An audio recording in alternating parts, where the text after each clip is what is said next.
அப்புறம் இன்னொரு ரீசெண்டாக அந்த ஒரு விஷயம் போயிட்டுருக்குல்ல, இந்த கருத்து கணிப்பு அதில் நிறைய பேர் உண்மையான கருத்து கணிப்புலாம் சொல்கிறாங்க. அதையும் நான் தப்பு சொல்லலை. சில பேர் கடுப்பில் விட்ட கணிப்பாகவும் இருக்குது. அதையும் நான் தப்பு சொல்லலை. இந்த கடுப்பில் விட்ட கணிப்பாளர்களுக்கு நான் சொல்லிக்கிறது என்னென்னா, ஒவ்வொரு ஊராக தெருவாக வீடு வீடாக போய் நீங்கள் அந்த கருத்து கணிப்பு எடுத்து பாருங்கள். ஒவ்வொரு வீட்லேயும் டிவிக்கு இருக்கிறத நீங்கள் பார்ப்பீங்க. அப்படி சப்போஸ் உங்களுக்கு அது ஷாக்கிங்காக இருந்துச்சுன்னா ரப்பர் வச்சு எல்லாத்தையும் அழிச்சிட்டு மறுபடியும் முதல்லேருந்து எடுத்து பாருங்கள், அதே ரிசல்ட் தான் வரும்.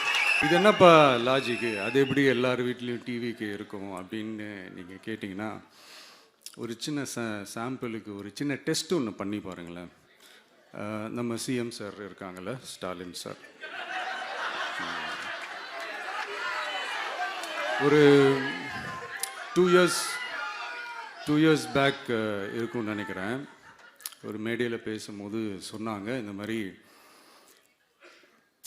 என்னோட கட்சிக்கு அவங்களோட கட்சிக்காரங்க சில பேர் பண்ணுற அட்ராசிட்டி, ஒரு சில மந்திரிகள் பண்ணுற சில அட்ராசிட்டிஸ்லாம் பார்த்து ராத்திரியில் எனக்கு தூக்கமே வரமாட்டேங்குது அப்படின்னு ஒரு 2 இயர்ஸ் பேக் இருக்குன்னு அந்த வீடியோ கூட இருக்குது. அப்படி இருக்கிற அவர் என்னைக்காவது ஒரு நாள் அசந்து தூங்குவார்ல, அப்போ அவர்கிட்ட போய், சார் சார்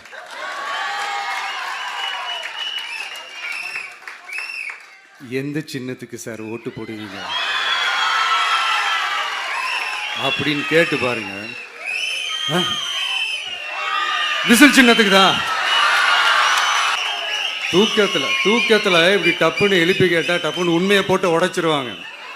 அதுக்கு சொன்ன அப்படி இருக்கிற இந்த நிலைமையில டிவிக்கே சிட்டியில் தான் இருக்குது, டவுனில் தான் இருக்குது, வில்லேஜ் சைட்லலாம் இல்லை அப்படின்னு சொல்கிறவங்களுக்கு இந்த மாதிரி சில டெஸ்ட் எல்லாம் பண்ணி பாருங்கள், தெரியும்.